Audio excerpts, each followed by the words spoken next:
Hello students, മക്കളെ, അപ്പോൾ നമ്മൾ JEE അഡ്വാൻസ്ഡ് 2025 പേപ്പർ 2ൻ്റെ ഡിസ്കഷൻ ആരംഭിക്കുകയാണ്. സോ അധികം വൈകിക്കേണ്ട. പേപ്പർ 2 അത്യാവശ്യം നല്ല പേപ്പറാണ്. കുറച്ചൊരു ഫിസിക്കൽ കെമിസ്ട്രി എന്നൊക്കെ കുറച്ച് ക്വസ്റ്റ്യൻസ് ഒക്കെ അധികം വന്നതായിട്ട് ഫീൽ ചെയ്യുന്നുണ്ട്. അതേപോലെ തന്നെ അതൊക്കെ അത്യാവശ്യം ലെങ്തിയാണ്. പിന്നെ ഇനോർഗാനിക് കമ്പാരിറ്റീവ്ലി വളരെ ഈസി ആയിട്ട് തന്നെയാണ് ഈ ഒരു പേപ്പറിലും വന്നിട്ടുള്ളത്.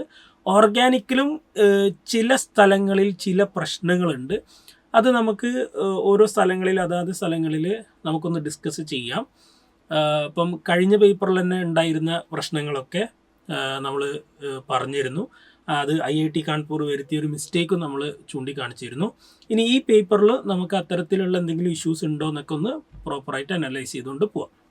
സോ ആദ്യത്തെ ക്വസ്റ്റ്യൻ നോക്കിക്കഴിഞ്ഞാൽ അത് ഇനോർഗാനിക് കെമിസ്ട്രിന്ന് നമ്മുടെ സോൾട്ട് അനാലിസിസിൻ്റെ ഭാഗത്തു നിന്നുള്ള ക്വസ്റ്റ്യൻ ആണ്. അപ്പോൾ ഞാൻ ഇനോർഗാനിക് കെമിസ്ട്രിയിലെ സോൾട്ട് അനാലിസിസിൻ്റെ ഭാഗത്ത് നിന്നാണ് ചോദിക്കുമ്പോൾ പല കുട്ടികളും വിചാരിക്കുക, അല്ലേ സാർ ഇത് GOCയുടെ ഭാഗത്ത് നിന്നുള്ളല്ലേ എന്നും ചിന്തിക്കാം.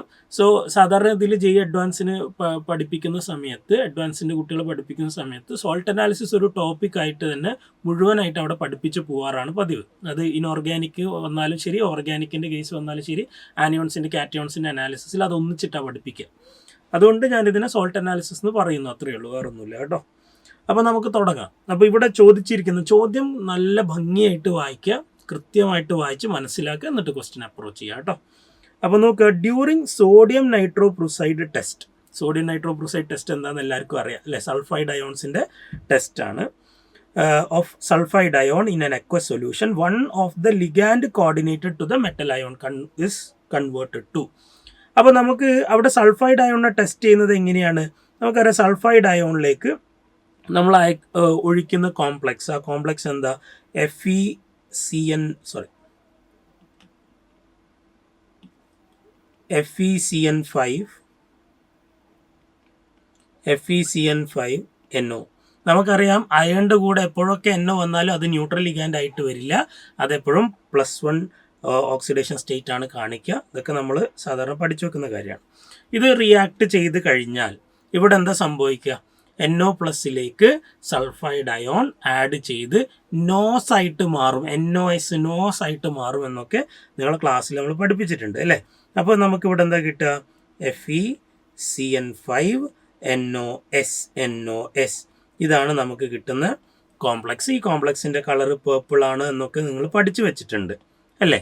അപ്പോൾ ഇവിടെ ലിഗാൻഡ് ഏതാണ്? നേരത്തെ ഉണ്ടായിരുന്ന ലിഗാൻഡ് NO+ ലിഗാൻഡ് ആണെങ്കിൽ ഇപ്പോഴുള്ള ലിഗാൻഡ് NOS ആണ്. അതിനർത്ഥം അവിടെ നേരത്തെ നൈട്രജൻ തന്നെയാണ് അവിടെ എന്ത് ചെയ്തിട്ടുണ്ടായിരുന്നത്? കോർഡിനേറ്റ് ചെയ്തിട്ടുള്ളത്. ഇപ്പോഴും നൈട്രജൻ തന്നെയാണ് കോർഡിനേറ്റ് ചെയ്യുന്നത്. കാരണം അവിടെ കോർഡിനേഷനിൽ വ്യത്യാസം വരുന്നില്ല, കോമ്പോസിഷനിലെ വ്യത്യാസം വന്നിട്ടുള്ളൂ. അത് പ്രത്യേകം ശ്രദ്ധിക്കണം. ഇതൊരു ആംബിഡൻ്റ് ലിഗാൻഡ് അല്ലേ? അപ്പോൾ അതുകൊണ്ട് സൾഫർ ത്രൂ നമുക്ക് കോർഡിനേറ്റ് ചെയ്തൂടെ, ഓക്സിജൻ ത്രൂ കോർഡിനേറ്റ് ചെയ്തൂടെ എന്ന് വിചാരിക്കരുത്. ഇവിടെ കോംപ്ലക്സിൻ്റെ കോർഡിനേഷനിൽ മാറ്റമൊന്നും വരുന്നില്ല. നൈട്രജൻ തന്നെയാണ് നേരത്തെ കോർഡിനേറ്റ് ചെയ്തത്, ഇപ്പോഴും നൈട്രജൻ തന്നെയാണ്. സോ അതുകൊണ്ട് നമ്മുടെ ആൻസർ എന്ത് തന്നെയാണ് വരിക? NOS-.